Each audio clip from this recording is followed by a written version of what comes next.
All right, hello everybody. It's Olaolu Ogunyemi. Most of you call me Lou. Some call me OGs, one of my Marine Corps colleagues. Obviously, those that know me know that I'm a captain of the United States Marine Corps. I'm a husband of one beautiful wife and father of three wonderful children.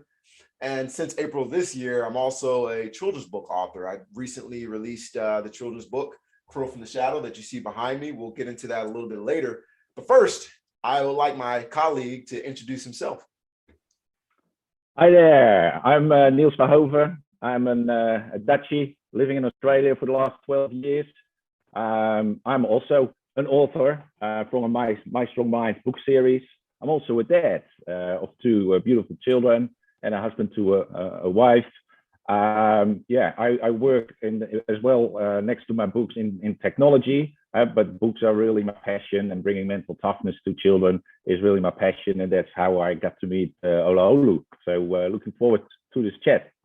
Absolutely, yeah. And I was thinking when I was prepared for this, how in my mind, I can do any accent that I want. And most people, if they didn't catch it, you're from Australia. And I really, in my mind, I have a really good Australian accent, but in reality, it's not good at all. It's terrible. So I won't do it because it'll be offensive. I have some friends that I served with from Australia, and I have a good family friend that I know she would call us immediately after this air. So I won't try my accent tonight. Nah. And don't try it with a Dutch mix either, yeah. Dutch becomes really awkward. Exactly. Yeah. No, I wouldn't be able. I mean, most people, when I introduce myself to people, the first thing they expect is, well, you don't have a Nigerian accent. And they say, well, you don't sound like you're from Louisiana. And until recently, I wasn't really. I got a little offended by it because there's somebody in my hometown said, "Oh, you're definitely not from around these parts," and I was like, "Whoa, mate, I'm exactly the same. I mean, here they laugh still about my Dutch accent. I go back to the Netherlands and now they say, "You got an accent. Where are you from?" When I speak Dutch, so I'm not Dutch anymore. I'm not Australian. We're somewhere in the middle, which is I don't mind. It's a good place to be. Oh, absolutely, yeah, same, yeah. So for those from Ruston, I really appreciate you tuning in. It's a very strong support base. But anyway.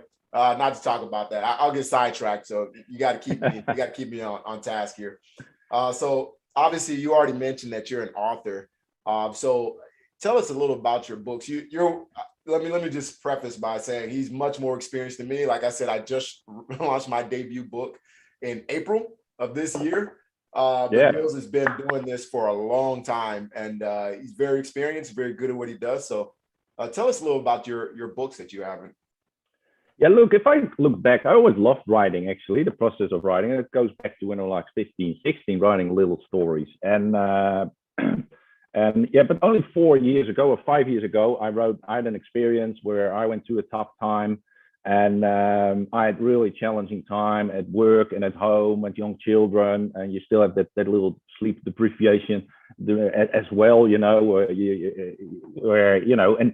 it got just a bit too much, everything. And I was really at the limit of my coping abilities. And I really realized that it impacted my performance, impacted my family life, and impacted myself. So that's when I got in touch with the concept of mental toughness and working on yourself to stay positive, to stay motivated, to stay committed. And I actually wrote an ebook about that, building mental toughness. So I wrote about my experience and then 15 elements that improve your mental toughness. And it's freely available on my website, mentaltoughness.online. And then I wrote that book, and then I looked at my children, and they were 4 and 6 years old, Poppy and Coco. And I'm like, they're dealing with their little problems. It might be the schoolyard, but they're dealing with little problems when they're playing basketball or when they're trying to do cartwheels. And I thought, hey, let's write a children's book about that, how children deal with those, what we think little problems, but for them big. And yeah, so that's where I came up with My Strong Mind. It's the first one in the series, which are really little stories about my two girls with little struggles I see them going through, and how they can deal with it, and how they can improve themselves, and live with those little problems and overcome them. Right. Oh, that's awesome, man. I think one thing that you said in there, or it's a few things that you said were key.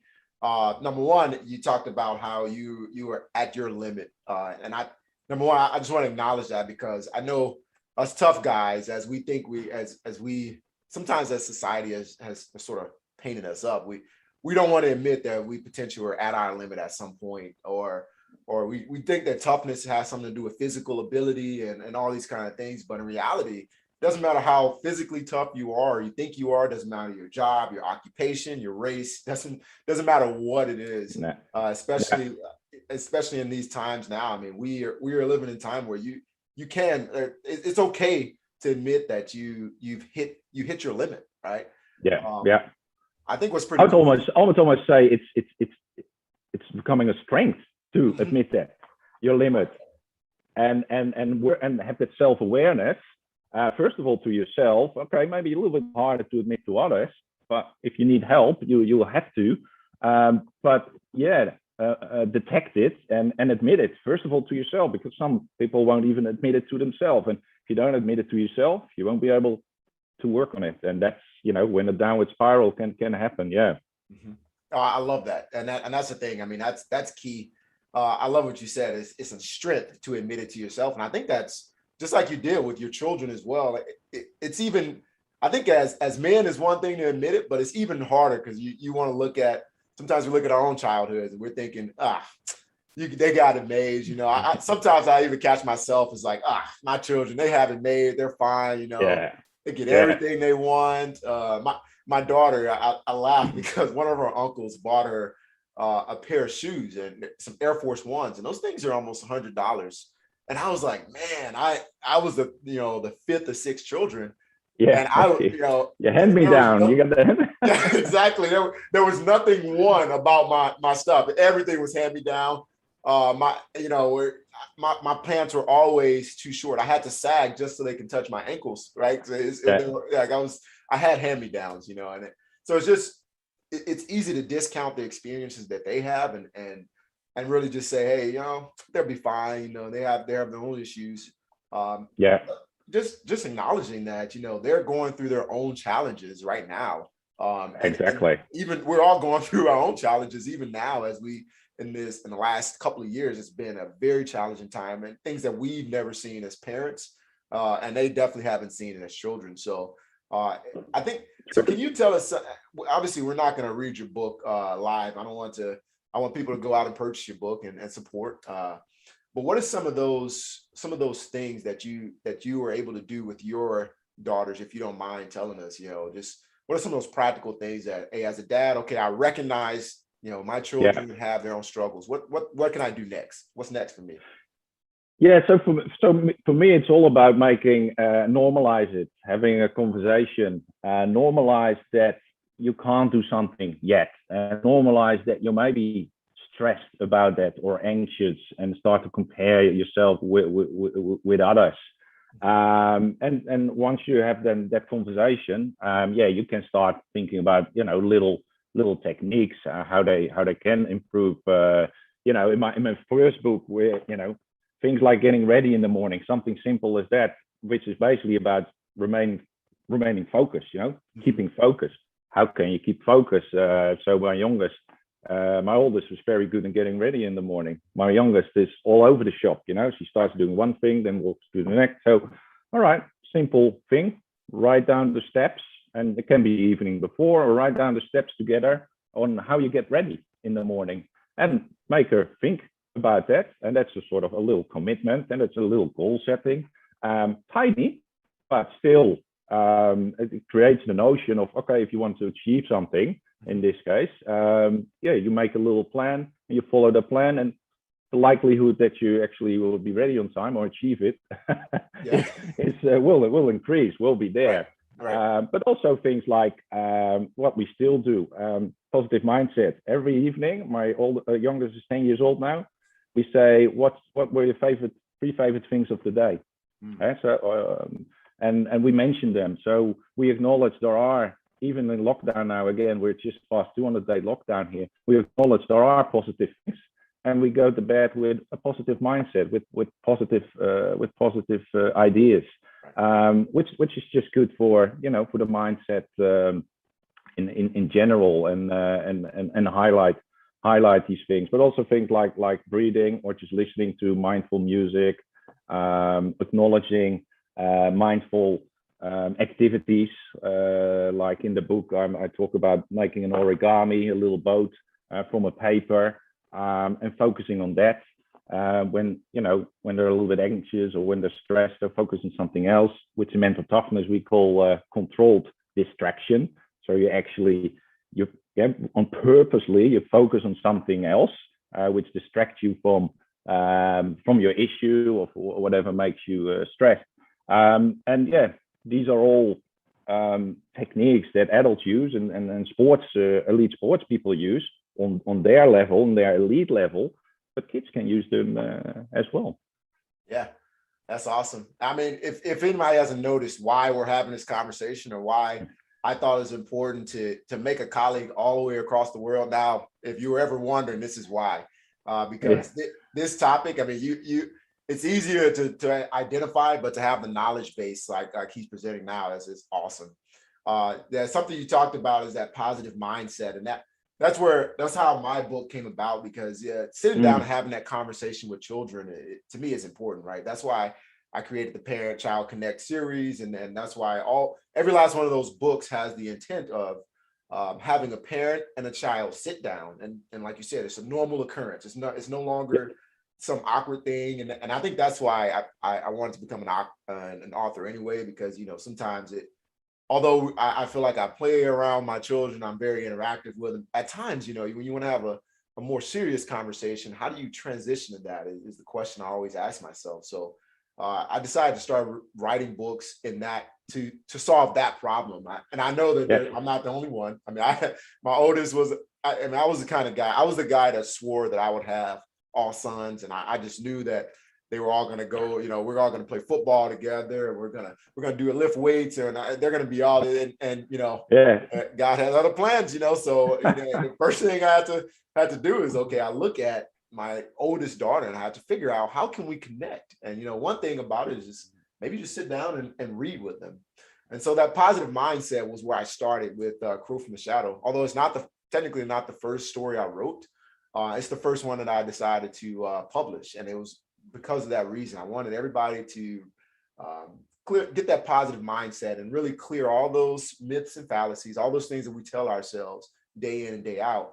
We're going to flesh that out now, so that way we can have more conversations like mental toughness, and we can apply some of those techniques like breathing, and they understand how you have that positive mindset. So I think it's really important to just be able to have, like you said, just normalize conversations. I mean, and sometimes if you try to, not sometimes, it's just like any other conversation. If you try to force it, it's not going to go well. Nah.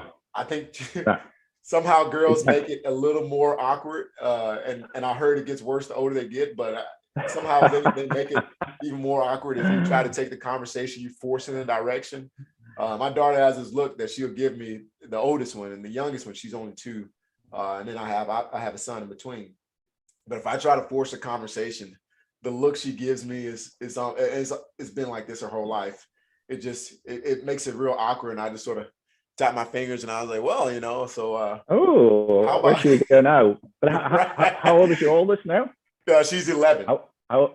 11. So I'm 10 and 13, 2 girls. So I know what you mean. And once they're 13, forget it. They're in the room, and there's no way you can actually talk to them anymore. So, but on a serious note, that's the moment where they, start to become adults and start to take a distance from us. So these books, that's that period of between 5 and 10. That's you have to get them then. Of course, you can still guide them when they get a bit older, and you have to, of course, as a parent. But that period between like 5 and 10, that's when they're interested in those books, when they still sit next to you or on your lap, and when you can have those conversations. So that's the time to have those conversations as well. So when they get a bit older, they actually remember you had them. And if you started when they're 13 or 15, it might be too late because they already made up their minds, and it's harder to mold, I suppose. So that age, I'd say between 6 and 9 or 10. that's the time where they're really open for those things. So Fair enough. And I do. hence the books are a great tool to start those conversations. Right. Oh yeah. That, and I think that's a great point, because like you already alluded to, my 11-year-old do the same thing. She will go in her room, and she just recently asked for a TV too. So the funny thing is, we actually had her put together a presentation on why she needs a TV, and it was an impressive. I love that. It was I so love impressive. That. I was like, man, you expect circles and dots, probably something I would have done. She's going to 6th grade, so I didn't know what to expect, but once they have an incentive like that, I was like, all the skills come out. She wrote a thesis, and I was like, oh my goodness, you have a thesis that you've created for your presentation. I was very impressed. The pros and cons and how to mitigate it. I was like, so you know what? I'll keep that in the back of my mind. So that way, she, next time she asks for something, I'm gonna make her do a presentation, and if it's not, she's already set the bar high, so now she has to do it. So, but to your point, though, sorry, I got sidetracked. See, I told you I'll get sidetracked. But to your point, that she does, I mean, that is part of that transition. No matter how much I want to hold on to her, I want to take her to, Chuck E. Cheese or McDonald's Playhouse or whatever, and just keep them at that age. They move, they start that transition, and I think that's a really important part. No, yeah, sorry, but that is actually important, because the whole helicopter parenting thing, like hold their hands until they're 20, that's not a good idea. Exactly. To build resilience, they got to start making their own mistake. And, at one point of time, if they're young and 5 or 6, you see them making the mistakes and you say yes or no, but then, every now and then you have to let them fall. Well, that's what I do. And that's how they learn. And then if you don't let them go and you don't let them make their own mistakes, they won't build the resilience and the knowledge to deal with that in further life. So I'm a big fan of, letting go in terms of let them make their own mistake. Definitely. Yeah. Absolutely. And the benefit of that is, they're doing it in a controlled environment, because they're going to make mistakes. It's like we're all human beings. So we're going to make mistakes. So the best thing about it is they're doing it in a controlled environment. So you can, when they fall, you can let them figure out how to get up themselves.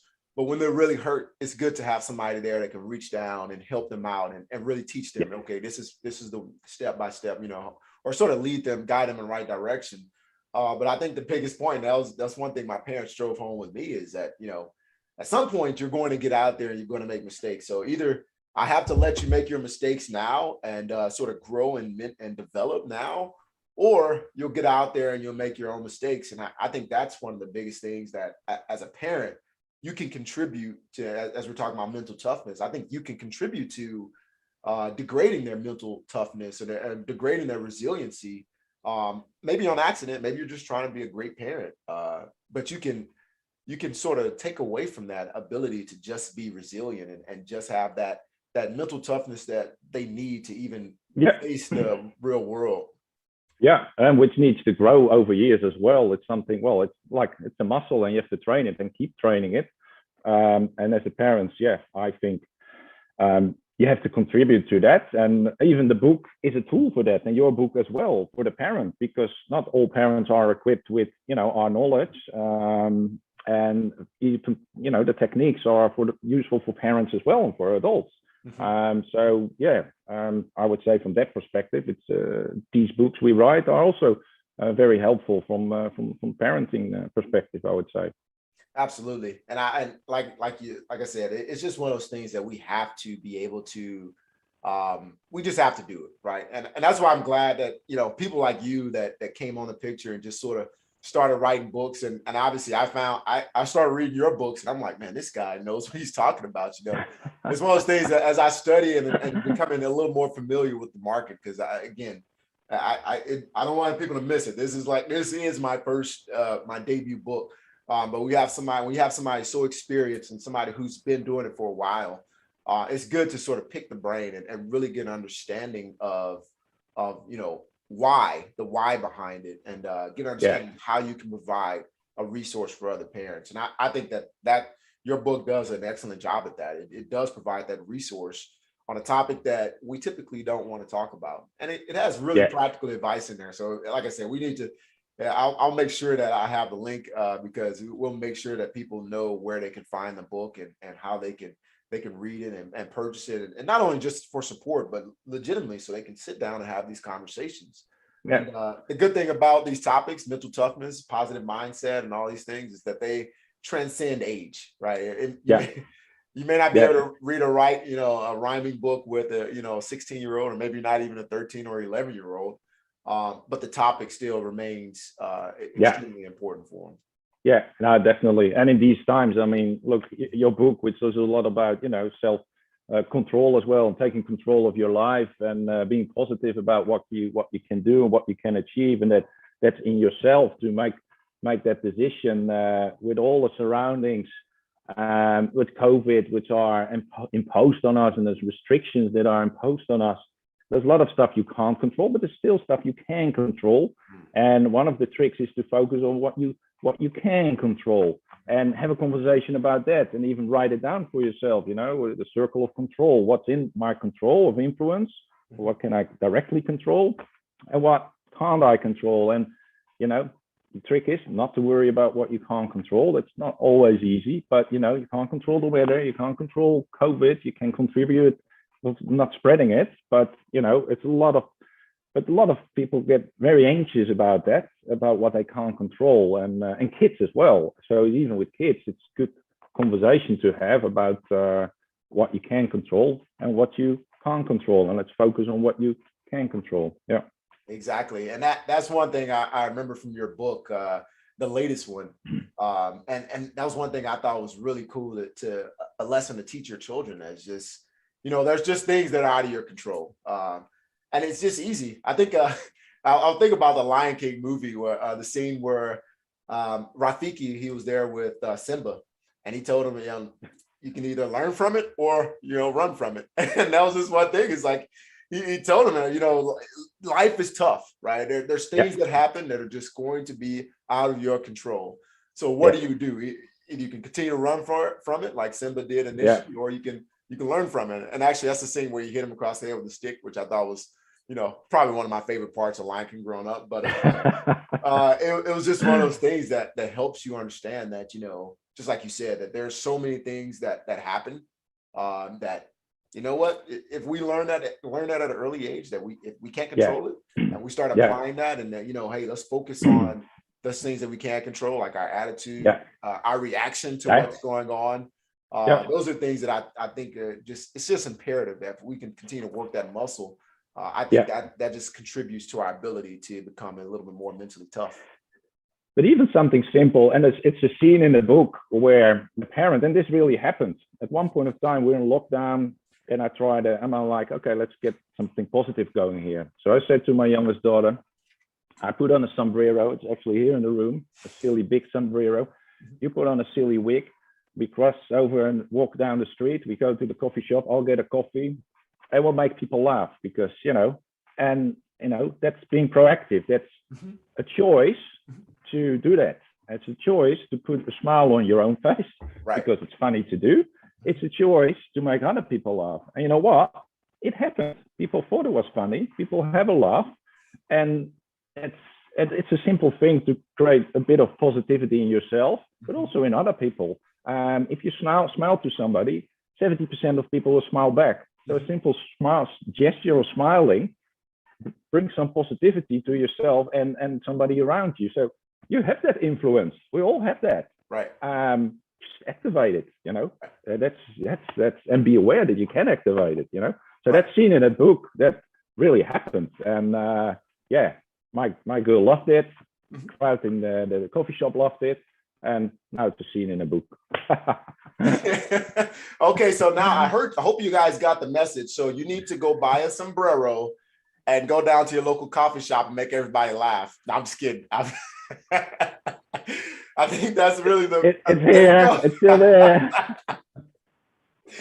I think that's a really important thing, just being able to give to others. And I think that goes back to your distractions that you talked about earlier, that you you sort of, you force yourself to have those, let me see, what do we, you were talking about controlled distraction is what you called it. And the ability just to do things like that and bring smiles to other people's faces, I think is pretty cool. Yeah, I remember that scene in the book. I didn't realize it was based upon a true story. That's actually pretty funny. So now if you hear a story about a guy walking through, I'm in Virginia now, so walking through the streets of Virginia with a sombrero on and trying to make people laugh, and just now you all know where my influence came from. Yeah. Sorry, guy. Anyway, you already know, Niels, we can talk all night long, and especially me. I have that. That's my superpower. My wife will tell you. I can get very chatty, but we'll keep it short, so that way everybody can have opportunity to ask any questions they want. And so as people ask their questions, they chat, they can send it to us, they can email you on your website, and I'll make sure to put the link to your book, make sure to put the link to your website. But the important thing is as you have questions, or if you want to know techniques, you want to know a little bit more about mental toughness, reach out. Let's talk about it. And I'm not a therapist or a counselor, so I'm not going to pretend to be. Neither am I an expert in mental toughness. We have one right beside us, but that is not me. But what I can do is at least find the resources, help find you, point you in the right direction. So I really appreciate this opportunity to chat. This won't be the last time. I say that now, so hopefully we'll do this again. We'll do this again, mate. Don't worry. Absolutely. But I will want to hear something Australian from you then, okay? Oh, well, you know what? I'm going to have to start. You have to do the accent. I'm going to start practicing my accent, so that way I won't embarrass myself. Shrimp from the Barbie. Yeah. I tried it. Like I said, I was working with just last year the year before, 2 years ago. I was working with some people, and I tried it, and they all looked at me. It was at least 10 of them. They looked at me, and they're like, don't do it again. So I was like, okay. I'll just keep practicing, just until I get it. And once I get it, then I'm gonna be able to turn it on, and I'll do the entire next segment. I'll just do the entire segment with my Australian accent. Good on ya. Yeah. Oh man, well, it's definitely a pleasure talking to you, and we look forward to doing it again. And if you have any questions or concerns, like I said, put it in the comments, and we look forward to just reaching and talking to you guys again. Niels, thank you so much. Thanks, mate. It was great to talk to you, and we'll do this again. Cheers. Absolutely.